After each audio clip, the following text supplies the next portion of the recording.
A treasure trove of malware hidden in precious stones.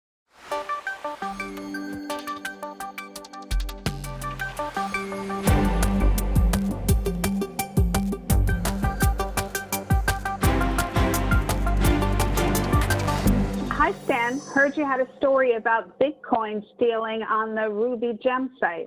Hey Karen, yes, actually, this post on Threat Post pointed me to some great research by the guys at Reversing Labs, who did a little bit of a study looking at different packages that are contained on the Ruby development site. So these are called Ruby gems, and they're used by developers to achieve some sort of like a function. So, for example, it's basically different libraries, so you don't have to like rewrite the code yourself.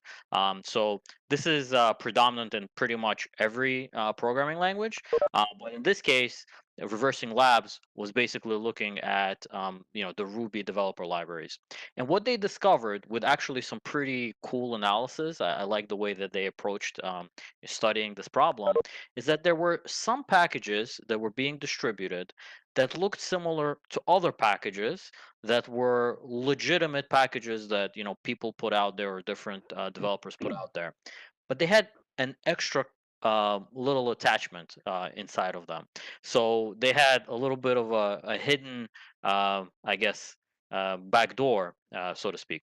So what was this backdoor? It was actually these files that were labeled as AAA.png, but if you were to open that file, it's actually an exe, and it what it would do, this malware, it was actually install itself in the system and then check your clipboard every so often. And if your clipboard has like a Bitcoin address, like let's say you're copying and pasting somebody's Bitcoin wallet address that you want to send them money, it would actually replace that with the adversary's Bitcoin wallet address.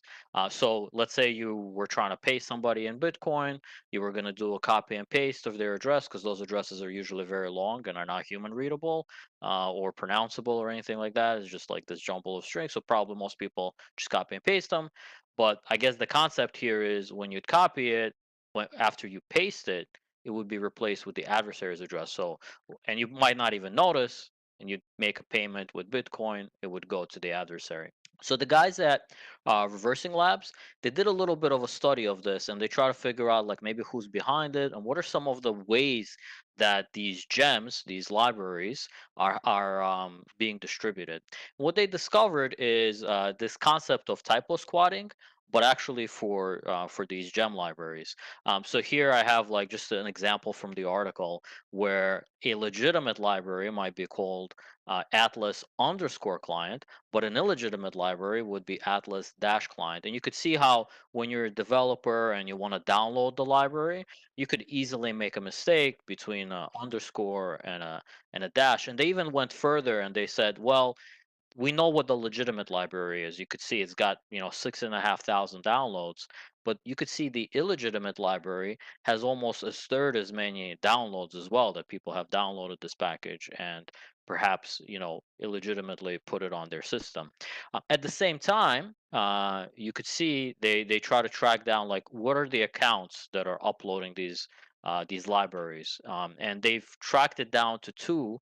One is Peter Gibbons and the other Jim Carrey, and they each, had several different libraries that they were doing this with. It seems like maybe smaller, less known libraries, maybe not like big name ones. But it's interesting, the approach the adversaries took, and this is not a novel approach necessarily for adversaries to take. We've definitely seen this with other programming languages like Python.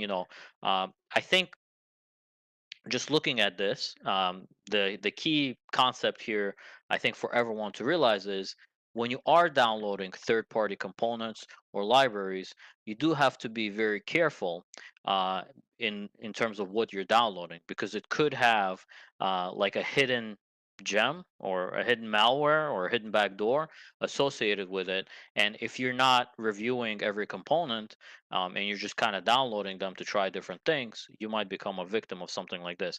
Now, in terms of different things that could happen, this is probably like not the worst things in terms of malware. Just the malware was pretty basic, pretty simple. However, it there could be much more serious malware that's part of this that could have been distributed, and perhaps there are examples of that. Well, it must have been fairly serious. People were stealing their Bitcoins. So at least from a financial impact, it had to be significant. Yes. Maybe not Yes. from enhancing for more cybersecurity concerns, but it was obviously lucrative for the criminals.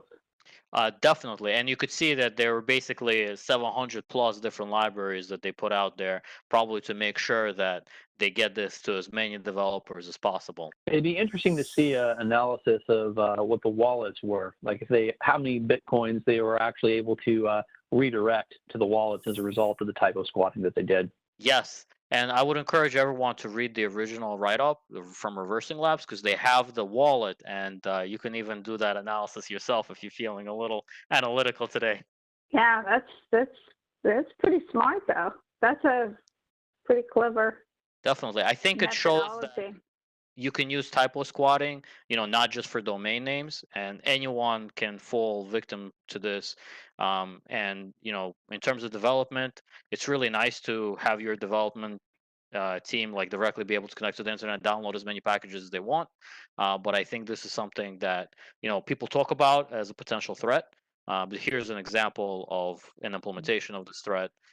It's real. It's out there. Have to be very careful because it's a very easy mistake to make, but it can deliver a very serious threat.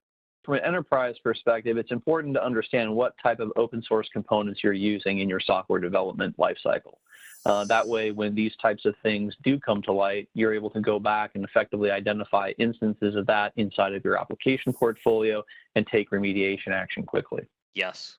Yeah, I think that's very important. So I think we all know what to do. Implement a good policy for checking to make sure that open source, you have a good scorecard of the different packages or components that comprise your system, but also having some education probably for your development team to realize that this could be something that can impact them, and to hopefully prevent this from impacting your organization.